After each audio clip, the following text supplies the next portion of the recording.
Fala, meus budocas, vocês estão trunks? O Kazaki na área e hoje eu tô aqui pra fazer finalmente a minha análise em vídeo do filme Dragon Ball Super Broly, mas especificamente para comentar sobre os problemas dele, já que ele é tido como o melhor filme de Dragon Ball, né? Em geral fala isso não só pela animação, mas também pela qualidade do roteiro, e eu tô aqui para trazer um contraponto, mostrar todos os problemas que eu vejo nesse filme, que não é um filme horroroso de forma alguma, mas ele tem vários problemas narrativos sim, e é sempre importante aprender sobre isso para termos uma melhor noção sobre a escrita, o desenvolvimento narrativo das coisas e sabermos se de fato foi bom ou se é só aquele impacto visual incrível da franquia Dragon Ball, fazendo a gente achar que foi maravilhoso do começo ao fim, quando na verdade tem vários e vários problemas.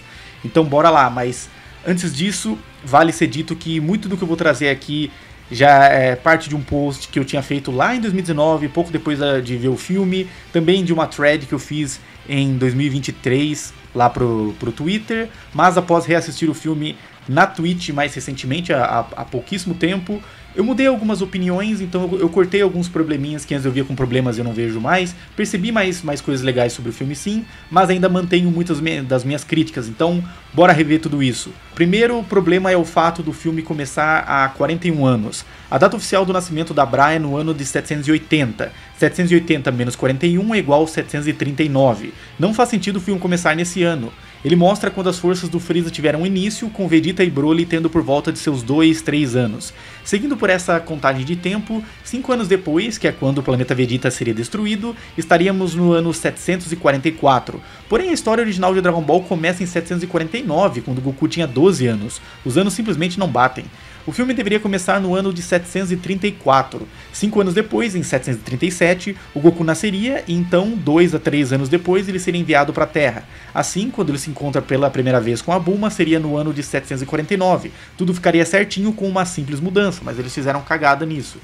Se partirmos da ideia de que o tempo atual desse filme se passa no ano de 775, para que 41 anos atrás seja em 734, temos outro problema, já que seria apenas um ano após a saga Buu, e sabemos que isso é impossível por conta dos nascimentos da Pan e da Bra.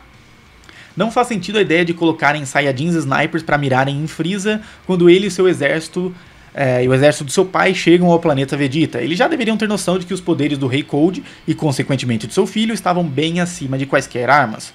Como foi que o Freeza soube que estavam com armas apontadas para ele se ele não conseguia sentir o ki deles e o rastreador apenas mostrava que existiam pessoas nas torres que bem poderiam ser só guardas ali de vigilância? O Rei Vegeta fica muito incomodado com a incubadora do Broly, sem mais nem menos, sendo que existiam outras incubadoras perto da do príncipe. Não teria como ele saber que aquela contendo o Broly tinha algo de especial ou estranho sem uma análise mais profunda. E o Rei Vegeta também manda o Broly para um planeta inóspito em vez de simplesmente matar ele. Não faz sentido. Não tem por que ele fazer algo do tipo, já que o seu propósito era de que o Broly não sobreviveria por lá. Pareceu até que foi uma desculpa para ele tentar enganar o Paragas, como se o grande Rei Vegeta temesse o Paragas ou ele fosse alguém muito importante, não podendo ser descartado, mas nada disso nos é comunicado, ainda mais que o Paragas ele era de nível ali médio mais ou menos, né, no Saiyajins. Então soa apenas como uma conveniência narrativa para o Broly permanecer vivo. Eu gosto mais da ideia do filme antigo, em que eles de fato tentam matar o Broly e o pai deles, descartam eles como lixo, mas aí o poder do Broly acaba salvando eles. Broly chega de armadura ao planeta Vampa. As armaduras Saiyajins são muito expansivas, com alguém se transformando em Ozaru e elas ainda permanecendo intactas. Contudo, posteriormente, a Tillai pergunta ao Broly por que ele não usava uma armadura, e ele diz que acha que elas restringem os seus movimentos. Então ela demonstra que não, por serem super elásticas. Aí quando o Broly chega na Terra, ele tá de armadura. Ou seja, não existe coerência por trás de ele ter dito não gostar de usar armaduras. Elas não restringiam os seus movimentos, não faz o menor sentido, e ele já deveria saber disso. Poderia até ter algo mais profundo, como ele se sentindo preso por elas, que teria uma ligação interessante ao fato de serem vestimenta Saiyajin. Poderia existir uma mensagem bacana nas entrelinhas, mas não teve nada. Então não faz sentido que ele tenha abandonado a sua armadura Saiyajin lá no planeta amarelo. O Bardock demonstra muita desconfiança do comunicado do Freeza e dá bons argumentos para isso em sua conversa com o Lick. Mas tirando isso, ele não parece ter tentado alertar os outros companheiros. Por quê? ele estava tão certo de que algo estava errado que decidiu mandar o seu filho, que mal tinha acabado de sair da incubadora, para um planeta distante. Logo, poderia ter algum melhor desenvolvimento em ele ter tentado comunicar aos companheiros sobre a sua teoria. E na transição entre a nave do Goku partindo pro Freeza decidindo mandar o poderzão lá para destruir o planeta Vegeta, parece ter acontecido alguma coisa, já que o Bardock aparece com parte da sua armadura quebrada, antes mesmo de tentar contra-atacar o Freeza. Parece ter havido algum confronto, mas o filme não nos informou nada sobre isso, gastando tanto tempo para entendermos o personagem do Bardock só para simplesmente descartar ele rapidamente depois. No mangá original, o Raditz diz que os únicos que sobreviveram à destruição do planeta Vegeta foram Goku, Vegeta, Nappa e ele. Porém, no filme foi mostrado que outros Saiyajins que estavam em missão com Vegeta também sobreviveram. Qual é a lógica? Mesmo que eles tenham morrido pouco tempo depois, o Raditz tivesse tirado eles da conta, para resumir os fatos, ele ainda precisaria contar o Turbo, né, o irmão mais novo do Vegeta, que também foi citado e o Vegeta sabia isso desde criança, mas ele não falou nada. Outra coisa que me incomoda nesse filme é a conveniência de tudo acontecer no mesmo dia. A Tila e o Lemon encontram o Broly no mesmo dia em que o Freeza estava atrás das esferas, que foi no mesmo dia em que o Goku e Vegeta estavam treinando lá no resort e falando sobre o Freeza poder atacar eles, então não soa nada natural. Outra coisa que me incomoda é o Goku dizer que não acredita que o Freeza tentaria se vingar deles depois de ajudar no Torneio do Poder. Isso vindo do Goku é o cúmulo do absurdo, já que ele mais do que qualquer um sabe o quão traíra o Freeza é. Lembremos que depois de trazer... pouco depois de trazer ele pra Terra, lá antes do Torneio do Poder, ele fez um trato com o Freeza e foi traído, quase morrendo pelo Hakai se não fosse pelo Beerus aparecer no último instante e salvar ele. E mesmo se a gente excluir esses eventos exclusivos do anime, depois do Torneio do Poder, tanto no anime quanto no mangá, o Freeza diz que continuaria fazendo maldades. Goku agir com tamanha displicência com o Freeza, a ponto de ser xingado de forma justa pelo Vegeta, não faz o menor sentido. Outra coisa que me incomoda é a existência desses dois soldados do Freeza que estavam com ele há mais de 40 anos e parecem ser como braços direito dele. Como é que eles só surgiram agora na franquia, mesmo depois do exército do Freeza ter sido dizimado 2 vezes? Onde é que eles estavam todo esse tempo? Pior ainda foi na época em que o exército reminiscente do Freeza se reuniu para revivê-lo, né, lá no Renascimento de Freeza. Esses dois, que deveriam ser aliados bem antigos e fiéis, por algum motivo não estavam nem nesse momento tão importante. Não faz o menor sentido eles só surgirem agora na obra e até a obra forçar que não, mas eles estavam lá desde mais de 40 anos atrás, né? Não faz sentido. Faria mais sentido eles serem soldados novos. E outra coisa que eu acho muito estranha é o Broly não ter forças para destruir o dispositivo em seu pescoço, né, aquele que dava choque. O máximo que dá para imaginar é que ele tinha algum bloqueio psicológico referente ao aparelho que o impedia de quebrá-lo, mesmo sendo super forte. Contudo, ainda que tenham mostrado ele com um pouco de medo do aparelho, nada foi devidamente comunicado. E mais pra frente, numa cena que deveria ter recebido mais destaque, mas não teve, ele expande o seu Ki e o negócio simplesmente evapora como se não fosse nada. Também não curto como a quebra do dispositivo não carrega nenhuma mensagem mais forte, como, por exemplo, ele só conseguindo destruir o aparelho ao se libertar da sua relação com o pai, com a morte do Paragas ou algo do tipo.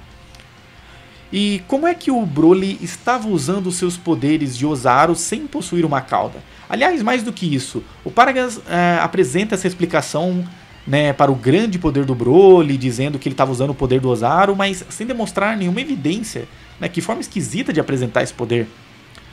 Agora, outra coisa bem incômoda é o fato do Goku interromper a luta do Broly e o Vegeta. É bem problemático narrativamente, pois todo o peso de haver um combate no filme se sustenta na ligação entre a família de Broly e Vegeta, não tendo nenhuma ligação com Goku. O que não quer dizer que ele não poderia ter alguma participação, mas o desenrolar da trama teria maior significado se houvesse um trabalho com o Vegeta, que por agora não ser mais um Saiyajin maligno poderia mostrar ao Broly um novo caminho. Mostrar a ele que ele estava apenas sendo preso e controlado, né, e que, pelo desejo de vingança, que poderia escolher não lutar, quebrando esse ciclo de ódio que veio da geração passada. E o Vegeta só conseguiria mostrar essa outra visão pro Broly porque foi justamente o Goku quem mudou.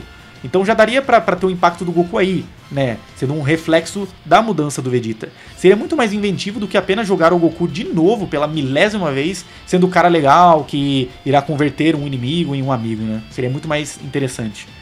Outra coisa que eu não gosto é do trabalho em cima da fúria incontrolável do Broly. Além de ser apenas uma desculpa conveniente para ele ficar crescendo e crescendo de poder durante o combate, ainda não foi tão bem trabalhado, né? Não foi tão bem desenvolvido. A história diz que ele é alguém puro, que não gosta de lutar e só deve ter entrado em batalhas por conta do seu pai, Só que ele quase mata o cara da nave do Freeza por pouca coisa, mesmo quando seu pai estava pedindo, né, com veemência para ele parar.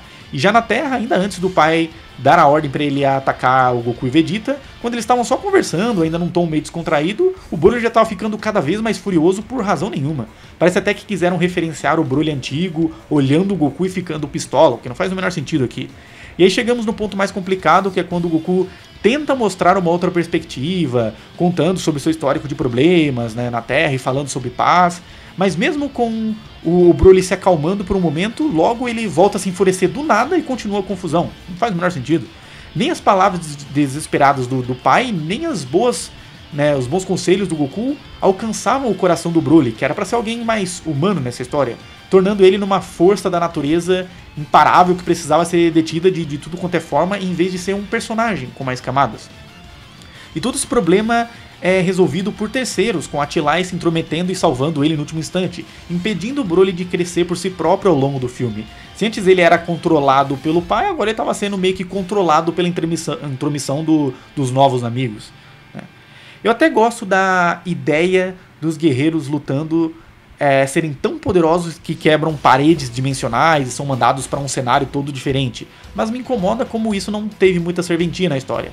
Seria inteligente se nessa dimensão os personagens usassem energias tão fortes que não poderiam ser usadas na Terra. Seria um uso criativo e significativo para esse novo ambiente, mas acabou não acontecendo, com as energias mais poderosas sendo usadas na Terra mesmo. Agora, a forma com que o Vegeta sai e depois retorna ao campo de batalha é meio esquisita. Ele simplesmente ficou parado de boas por muito tempo observando a luta do Goku, mesmo depois da surra absurda que o Goku levou, ficando caído no chão, humilhado, parecendo quase morrer na cena do Super Saiyajin God. Aquele poderia ter sido um bom momento pro Vegeta tentar voltar ao combate, mas não fizeram isso, e depois de muita enrolação com o Goku, do nada parece que o filme se lembra da existência do Vegeta e ele decide que já não pode mais ficar parado. Esquisito. Agora, outra coisa mais problemática. Quando o Goku fala sobre a técnica da fusão, o Vegeta diz que ouviu falar sobre ela pelo Trunks, mas no mangá original, no capítulo 506, quando Goku e Vegeta estavam dentro do Buu, o Goku deu a ideia de usar a fusão também para vencer o vilão, e o Vegeta disse que já sabia sobre ela, tendo visto tudo do outro mundo. Então não faz sentido ele falar que eu só ouvi falar isso por causa do Trunks. Agora, algo que pode ser visto como um problema ou apenas um retcon dentro de um retcon é o fato da fusão Metamoro terminar e os personagens se fundirem logo em seguida. No mangá original, Toriyama primeiramente estabeleceu que as coisas funcionavam assim, beleza. Goten e Trunks se fundiram errado, esperaram uns 30 minutos passar e logo se fundiram de novo. Só que depois, nos capítulos 495 e 499, vimos que existia uma regra de ter que esperar pelo menos 1 hora para poderem se fundir de novo. Uma regra que eu acho bacana, para que exista maiores dificuldades no uso da técnica da fusão, já que sem ela não existe muito problema na fusão terminar, porque daí é só se fundir de novo. Com essa regra você tem o problema de ter que esperar 1 hora inteira para realizar ela de novo. Só que o complicado é isso, o Toriyama estabeleceu A, depois ele mudou para B, e aí ele voltou para A nesse filme. Então não sei se pode ser visto como um problema, uma incoerência, um retcon, ou às vezes até um conserto e um problema da saga Buu. De toda forma é algo válido de ser apontado, que é esquisito no filme. E é simplesmente ridícula a ideia de Goku e Vegeta deixarem o destino da Terra nas mãos do Freeza e perderem mais de 1 hora tentando acertar os passos da fusão. Tudo bem, é verossímil que eles não iriam acertar os passos de primeira, mas não é a ideia de eles terem ficado só parados esperando o tempo passar, para então tentarem de novo, dar errado e aí ter que esperar mais um bom tempo de novo. O Broly podia estar só enfurecido, atacando qualquer um, mas nada garantia que o Freeza iria aguentar, né, ficar tomando tanto soco assim por tanto tempo até mais que toda a duração do Torneio do Poder, né? Muito esquisito isso. A obra nunca vende a ideia de que o Whis tomaria partido de algo e iria ajudar eles. Então foi uma aposta muito arriscada, sendo que eles poderiam até mesmo ter ido para a sala do tempo e treinado os passos da fusão lá, fazendo mais sentido eles deixarem o Freeza lidar com a situação por poucos minutos, né? Seria uma solução muito mais simples. Agora, outra coisa que eu acho ruim é como o Gogeta não parece muito mais que uma força de defesa bélica. Desde o momento em que ele surgiu no campo de batalha, ele só fez massacrar o Broly, dando socos e mais socos, e atirando mais e mais energias no coitado que ele sabia ser apenas um cara bondoso, mas descontrolado. Tudo bem, entendível que ele precisava dar o seu máximo para conter o Broly, mas a gente sabe que o Gogeta não é um personagem sangue frio. Ele sorri ao fim do filme como se estivesse aliviado por não precisar matar o Broly e deixa Tila e o Leno escaparem. Mas enquanto ele lutava, né, a gente não viu o que se passava na sua mente. A gente não viu, tipo, ele Ele demonstrando, putz, eu quero terminar isso, mas eu não consigo, e eu tenho que ficar aumentando as coisas. A gente não viu ele tenso, ele só parecia estar se divertindo em bater no cara, né?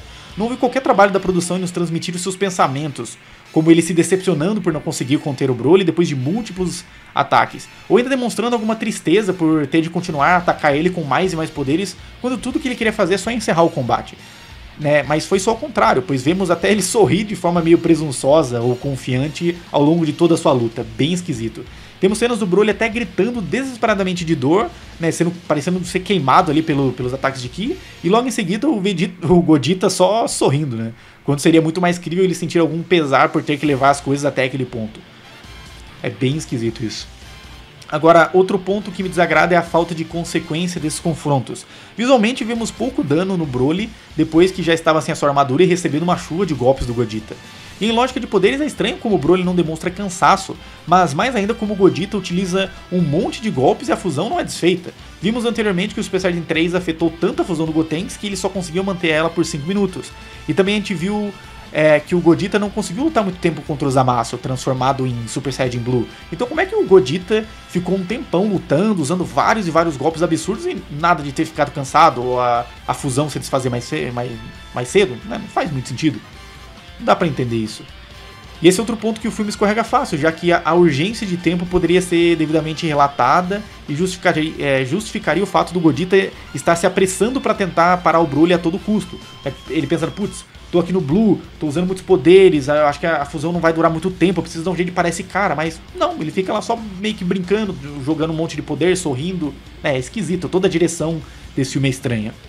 Agora, outra coisa muito esquisita é o Freeza ficar só observando o Shenlong ser invocado e não fazer nada. Ele passou por uma situação parecida lá antigamente na Mexei, então o mínimo que se esperaria dele é tentar correr rapidão ali pro local pra tentar descobrir o que estava acontecendo, ainda mais que ele tava na forma Golden, né?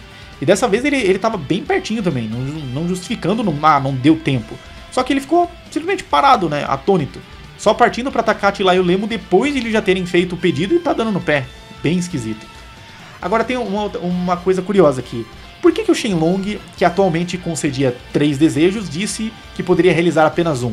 Se o filme se passa em 780, e a última vez que usaram as esferas tinha sido em 779, já deveria ter dado tempo das esferas recarregarem, né? E eu sei que em Dragon Ball Daima eles vieram com a justificativa de que para alguém que não é um cliente regular, ou seja, que tá fazendo o pedido pela primeira vez, ele só atende um. Só que isso é uma desculpa que eles inventaram depois. Para esse filme, né, feito em 2018, ele deveria trazer alguma justificativa. Poderia aqui ser um bom momento para apresentar isso. Né? Então é esquisito. Dentro da lógica desse filme fechadinho, é um problema, mesmo que tenha essa justificativa malandra lá em Dragon Ball Daima. Bem esquisito. Agora, Godita deixar o Freeza ir embora numa boa é bastante desconfortável. Ele ainda diz que voltaria a aprontar novamente e tudo que a fusão de Goku e Vegeta faz é sorrir enquanto observam o cara partindo numa boa. Tudo bem, entendível por parte da produção que não dava pra simplesmente matar ali esse vilão icônico no filme, mas por parte do Vegeta, que ainda se sente muito desconfortável com o Freeza, estando livre pelo universo e ressaltou isso antes no filme, é bem estranho. E até um pouco por parte do Goku, que viu o quão traiçoeiro o Freeza se mostrou ser de novo, né? Provando que o ponto do Vegeta estava certo. Então é muito nada a ver ele deixar o cara partir do nada. Eu acharia até mais verossímil dar um jeito do Freeza fugir, em vez de ganhar novamente a sua liberdade numa boa, saindo praticamente impune de tudo isso. E aí que falamos sobre o papel do Freeza nesse filme. Ele foi mostrado como cabeça pelos problemas que caíram sobre as 3 famílias Saiyajin, né? Paragas, Rei Vegeta e Bardock. Ele foi aquele que providenciou para que mais um problema antigo ressurgisse e colocasse a Terra de novo em perigo. E ele acabou levando Paragas para um fim trágico que levou o Broly a perder-se em raiva ainda mais e quase levou a morte dele também, assim como a destruição da Terra. Freeza tinha, e desde sempre e atualmente ainda mais, uma bagagem incrível de culpa, gigante de culpa por tudo. Mas ele não paga por nada, né? Qual que é sabe, o karma dele? Qual que é a lição? Qual que é a punição pro Freeza? Nada. Ele apanha bastante do Broly fora de tela e o que ele tira de tudo, de toda essa...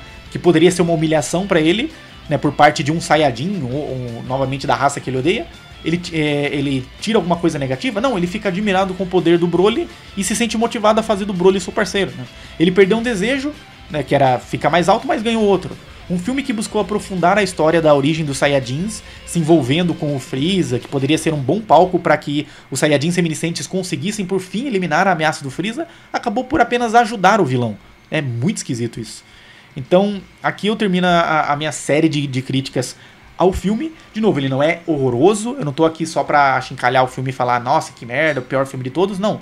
Mas ele teve um grande investimento, é um dos filmes mais longos da franquia, teve muito dedo de Akira Toriyama, né? Eu sei que eles cortaram ali cerca de 70 minutos do filme, talvez se fosse adaptado em uma saga maior, pelo menos uns 20 episódios, daria pra trabalhar as coisas com mais calma, mas querendo ou não, o produto final é o que a gente tem pra analisar. E dentro dessa análise, infelizmente, esse filme que tinha tudo pra ser realmente fantástico, ele acaba funcionando muito mais pelo seu apelo visual, por quão incríveis são as retratações dos combates, né? Porque em questão de caracterização de personagens, desenvolvimento mesmo do Broly, que foi sim um pouco mais humanizado, mas tinha espaço para ser muito mais, né? Ele ficou muito simplório, muito sem graça. Então, esses são os problemas para mim do filme e o que me faz ver ele como não tão incrível assim, não vê-lo como o melhor filme de Dragon Ball. Mas o que você me diz? Você aprendeu algo novo com esse vídeo, com essa série de argumentos que eu trouxe? Você ainda assim discorda e acha que esse é o melhor filme de todos? Comenta aí. Se curtiu o vídeo, curte, compartilha, se inscreva no canal se não for inscrito, né? E no mínimo comente de maneira respeitosa sobre o filme. De novo, pode ser o seu preferido, beleza, mas a gente tem sempre espaço para discutir e aprender mais sobre as coisas.